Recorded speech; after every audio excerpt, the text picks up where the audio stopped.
সবজির বাজারে স্বস্তি মিললেও বাড়তি চালের দাম সপ্তাহের ব্যবধানে বেড়েছে ৩ থেকে ৮ টাকা। সরবরাহ সংকটকে দুষছেন মিলাররা।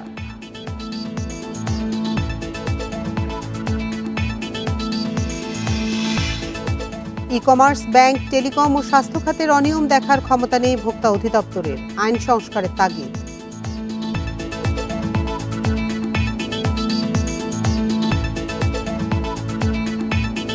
এই ঈদে জামা জুতো অ্যাক্সেসরিজের ডিসকাউন্ট।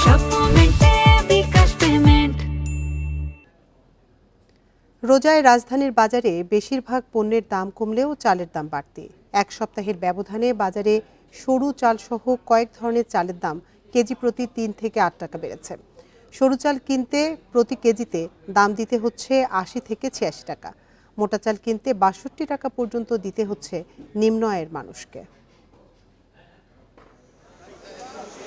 রোজার শুরুতে সয়াবিন তেলের যে সরবরাহ সংকট ছিল তা এখন কমেছে। লেবু, শসা ও বেগুনের মতো পণ্যগুলোর দামও কমছে। এছাড়া অন্যান্য সবজির বাজার স্থিতিশীল। বাজারে এখন অস্বস্তি শুধু চালের দামে। গেল বছরের প্রাকৃতিক দুর্যোগে আমন উৎপাদন ব্যাহত হলেও ভারত, পাকিস্তান, মিয়ানমার ও ভিয়েতনাম থেকে পর্যাপ্ত পরিমাণ চাল আমদানি করে সরকার। এরপরও বাজার ঘুরে দেখা গেছে সরু চালের দামে ঊর্ধ্বগতি। না, চালের দামের অবস্থা খুবই খারাপ অবস্থা। মানে আমরা যেটা 2 মাস আগে কিনেছি 1700 থেকে 1800 টাকা 25 কেজির বস্তা, সেটা এখন আপনার 2021। ভালো মানের সরু চালের দাম কেজিতে বেড়েছে 3 থেকে 8 টাকা। প্রতি কেজিতে গুনতে হচ্ছে 80 থেকে 86 টাকা। মোটা চাল বিক্রি হচ্ছে 58 থেকে 62 টাকা দরে। বাইরের থেকেও চাল আসছে, এখন কি জন্য এখন এই দামটা বাড়া 3-4 টাকা? আমাদের ধারণা হলো এটা সম্পূর্ণ হলো সিন্ডিকেট অগ্রহণে ধান উঠছে, তাও 1 কেজিতে 4-5 টাকা বাড়ছে। খুচরা বিক্রেতারা জানান, গত 6 মাসে 3 দফা বেড়েছে চালের দাম। এই সময় কেজি প্রতি প্রায় 8 থেকে 10 টাকা দাম বেড়েছে। ঈদকে সামনে রেখে চালের বাজারে স্বস্তি চান ক্রেতারা। যে মিনিকেট আমরা 76-78 টাকা বিক্রি করতাম, সেই মিনিকেট এখন 86 টাকা পর্যন্ত কিনে আমাদের 88 টাকা বিক্রি করা লাগে খুচরা হিসাবে। চালকল মালিকরা বলছেন, সরবরাহ কম থাকায় বাজারে চালের দাম বাড়ছে। সপ্তাহের ব্যবধানে শুধুমাত্র দেশীয় জিরা এবং কাটারি চাউলের মূল্য কিছুটা বৃদ্ধি পেয়েছে। জিরা কাটারি এই ভ্যারাইটির একটু সংকট রয়েছে। এই সংকটের কারণে আপাতত এই ভ্যারাইটির দাম মানে কমার কোনো সুযোগ নেই। বাজার বিশ্লেষকরা বলছেন, চাল আমদানির উপর জোর দেওয়ার পাশাপাশি খোলা বাজারে কম দামে চাল বিক্রির পরিমাণ বাড়ালে স্বস্তি মিলবে স্বল্প আয়ের মানুষের। Tarek Hossain, Independent News, Dhaka. বাড়ছে ভোক্তা অধিকারে অভিযোগের পরিমাণ। প্রতিদিন গড়ে জমা হচ্ছে 150 অভিযোগ। তবে আইন সংস্কার না হলে ই কমার্স, ব্যাংক, টেলিকম ও স্বাস্থ্য খাতে ব্যবস্থা নিতে পারছে না সংস্থাটি। এতে প্রতিকার পাচ্ছেন না ভোক্তারা।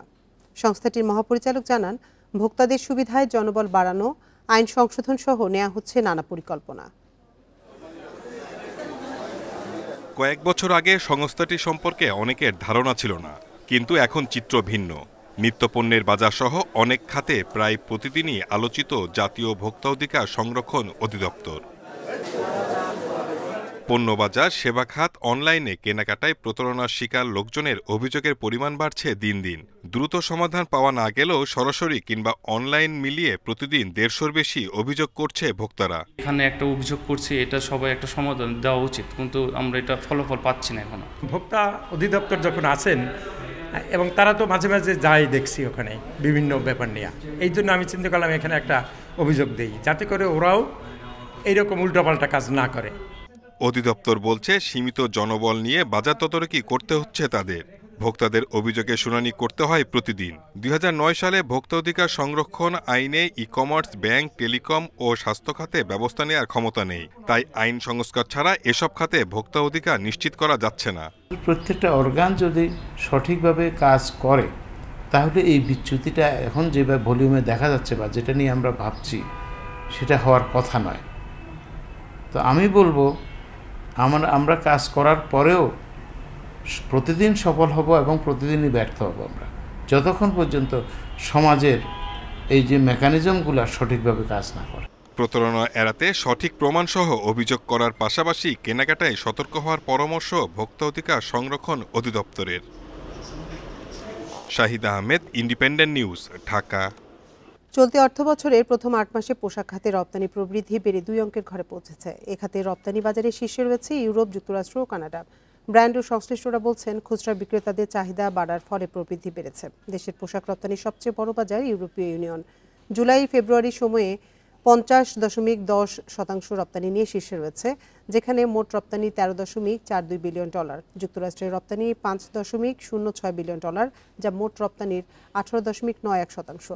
যুক্তরাষ্ট্রে 16.38% এবং কানাডায় 14.12% প্রবৃদ্ধি হয়েছে। অপ্রচলিত বাজারেও প্রবৃদ্ধি অব্যাহত রেখেছে দেশের তৈরি পোশাক। সংশ্লিষ্টরা বলছেন, বৈশ্বিক বাণিজ্য পরিস্থিতি পরিবর্তিত হচ্ছে, যা বাংলাদেশের জন্য নতুন সুযোগ তৈরি করতে পারে। বিশ্ববাজারে অব্যাহতভাবে বাড়ছে স্বর্ণের দাম। শনিবার আউন্স প্রতি দাম বেড়েছে $6.87। বাজার বিশ্লেষকরা বলছেন, ট্রাম্পের শুল্ক নীতি নিয়ে অনিশ্চয়তার জেরে এই পরিস্থিতি সৃষ্টি হয়েছে। আন্তর্জাতিক বাজারে এখন স্বর্ণ বিক্রি হচ্ছে প্রতি আউন্স $2,986.5।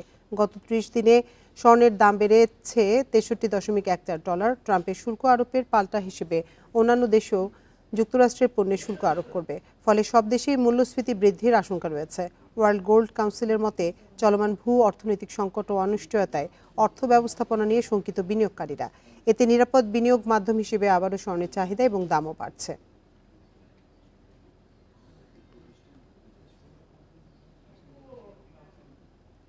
নতুন বছরে সোনালী ব্যাংকের প্রবৃদ্ধি আশানুরূপ নয় বলে মন্তব্য করেছেন ব্যাংকের চেয়ারম্যান মোহাম্মদ মুসলিম চৌধুরী। তথ্য প্রযুক্তির সর্বোচ্চ ব্যবহার করে গ্রাহক সেবা পৌঁছে দিতে না পারলে কাঙ্ক্ষিত লক্ষ্য অর্জন সম্ভব নয় বলেও জানান তিনি। শনিবার সকালে চট্টগ্রামের ওয়ার্ল্ড ট্রেড সেন্টারে সোনালী ব্যাংকের বিভাগীয় ব্যবসায়িক সম্মেলনের উদ্বোধনী অনুষ্ঠানে তিনি এসব মন্তব্য করেন।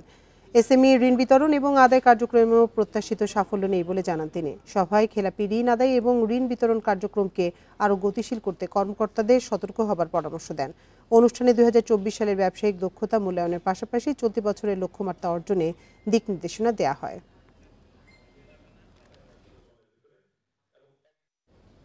এ ছিল আজকের অর্থনীতি সারাদিনে। এতক্ষণ সাথে থাকার জন্য ধন্যবাদ সবাইকে।